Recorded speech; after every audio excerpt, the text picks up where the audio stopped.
Hello everyone, welcome to my tutorial on VESTA. Today I'll show you how you can use CIF files in VESTA and how VESTA in general works. So CIF files, they are files that allow us to visualize these structures. Today I'll focus on the zeolites. To get these CIF files, you can go to the International Zeolite Association database of zeolite structures.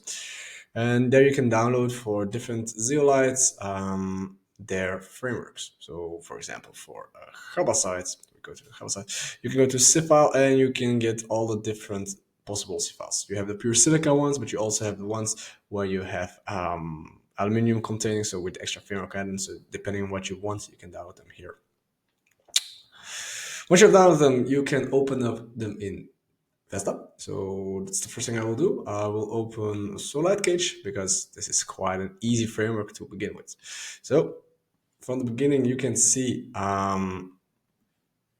you can see the framework over here. So to move around, you see I was a little bit struggling, but to move around, you can go over here in the left. You will have to go to the rotate part. And then there are different tools to rotate. You can just do dragging like so. You can free rotation, so you can go to all three dimensions, but you can also do X and Y, Z axis. Or you can choose for animation as well, where it will just rotate around one axis as well. So this is nice if you want to make a movie, for example, you can just record it and you can see how they move. This gives a better view of the three-dimensional structure. Well, typically when we're working with it, you want to leave it on drag, like so. You can also move around to different symmetrical axes. So the EBC, now in Zeolite, they're all equivalent. Also the standard orientation, you can rotate around an axis by defining here a step degree. You can also just move them pixels wise, so to the left, to the right. You can zoom in, you can zoom out, go full screen, and so forth. So this toolbar really helps you with moving them around. You can select icons in this using this toolbar over here. You can select them. You can also do transformation or translation, where you can move it from left to right. You can zoom in. You can use the tool to get distances. However, this tool is quite buggy. Given the last edition, usually it will not select another icon or atom quite easily. It tends to work sometimes, but I have found that here you go. So it works sometimes. Then you can see the actual distance. You can see it over here at the bottom as well. It gives you the actual distance. But again, this is a buggy feature, but it works. Similarly, you can do this for angles and planes and so forth. But okay, I will not select anything anymore and just keep our slide. So you see there is a nice cage over here where you can see in the blue the silicium atoms and on the red the oxygen atoms. What can you change? If you go to edit and go to edit data, you have here different with some parameters that you can vary. If you click on one of them, doesn't really matter. You will still open the same window. You can see here phases, unit cells, and so forth. In phases, you really add structures. For example, you can add a different structure. For example, let's say if we want to do a chabazite, we want to put it next to it. Let's open a chabazite CIF file, for example. And I will place this layer at here. You can do the positioning. Let's put it a bit further away from our Zeolite cage. You can see over here on the left bottom our Zeolites, and in the back here you can see the chabazite. So this is how you can add structures if you like. Typically, I don't do this too much. You can just use separate files, but if you want to, you can do this. Unit cells, you can change them if you want. Usually you don't want to change them because you already know which structure you're looking to, especially for zeolites. So for a Zeolite cage, you'll see it's a cubic symmetry, or for a chabazite cage, it's a trigonal symmetry. You can change these things if you want to. Now, usually you don't want to. Structural parameters, there you can see which atoms are available. So you can see for the chabazite there are 4 different kind of oxygens. So these are the red ones here on the right side. If you go to the other phase, which is the Zeolites, you can see there's only one unique or equivalent oxygen and one equivalent silicium. You can easily change the atoms if you would like to do it by just changing it over here. I'll leave it as it is. Then volumetric data and crystal shape I have never used before, so I will not discuss this. But okay, you can here change your data about the structure you're working with. Sometimes this is helpful. We'll see this in some of the examples later on, but usually you don't want to really change them. You have also preferences. This is a bit of general preferences, like the font size, how a file should open. Also for the animation, we started in the beginning where you can adjust this animation. You can choose how fast or how much degrees it's changing each frame. This is helpful again for the videos. Then with view, these views you can actually all do in the toolbar, like zooming, fit to screen. You can also change your perspective. What I typically use from this menu is the overall appearance. Why is this handy? You can enable lightning. I can see if I enable lightning source or not. How that looks is completely different.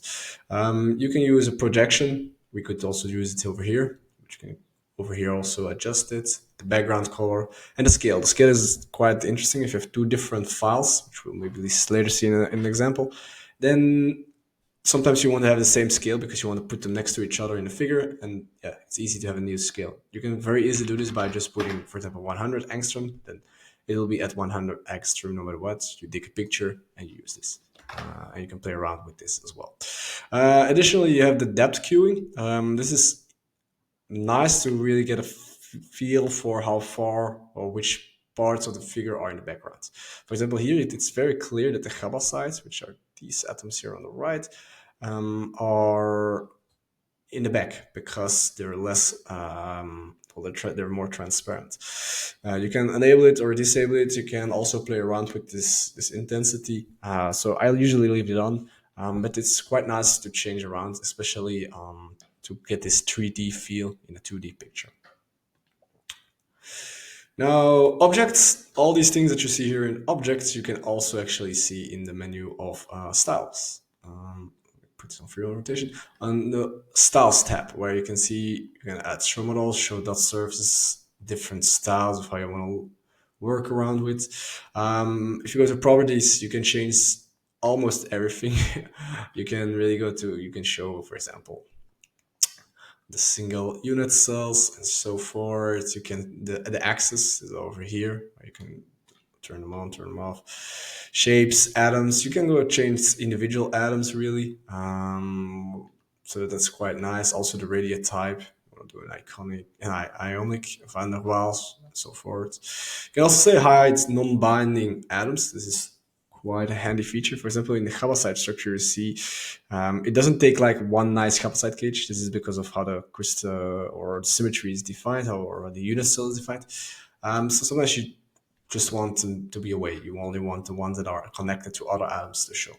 This is a handy feature. But you have much more features that you can change bonds, you can use cylinders, you can use lines, how wide they are as well. Polyhedral, the same, you can change. Isosurface and sections I haven't used before, so I won't discuss that. Then what you have is orientation. For each face, you can change the orientation. I'm not using that a lot, but it's possible. And then boundaries. This is a more helpful feature, I feel like. Why? Because sometimes for the Zeolite, for example, here on the left, this is nice. We have one cage, so it's pretty easy. It's nice to use. But let's say you want more cages next to each other, then you can just adjust the boundary. You can adjust the boundary, for example, to 2, and then exactly you get 2 cages. If we would do it in the Y direction, you get 4 cages, of course, and in the Z you would get 8 cages. So be a bit careful. This takes a lot of performance of your computer, but this is helpful really to change the boundaries. But where it really shines is, or really is helpful, is for example for the chabazite of here. You don't have one cage. This is because of how the symmetry is defined. So if I go to the other face, which is a chabazite, I can change this. I can put this -1, -1 as well. And then you get really progression of multiple unit cells next to each other. And then you see these chabazite cages getting formed. It's a bit hectic, but if you know what you're looking for, they're definitely there. And we'll further explore them as well in examples. Just quickly put them back to 0. And then the last thing, you can introduce cutoff planes as well. All right.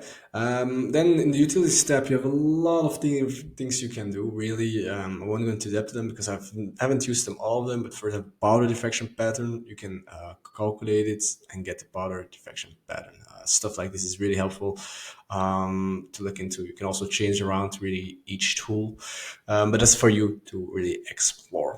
Maybe the last thing that I didn't talk about is the bonds. You can change bonds as well. And this will be very helpful, for example, if you only want to connect the T atoms, which we'll see in examples. So for example, for the first phase, so for the Zeolite cage, if we click it over here, you can adjust bonds. Now only silicium is connected to oxygen. There's a predefined max length, and everything around this atom that has this length will be connected to it if it's an oxygen atom, of course. You can also define if it's just any random atom. That's the search mode where you define it, or the boundary condition as well.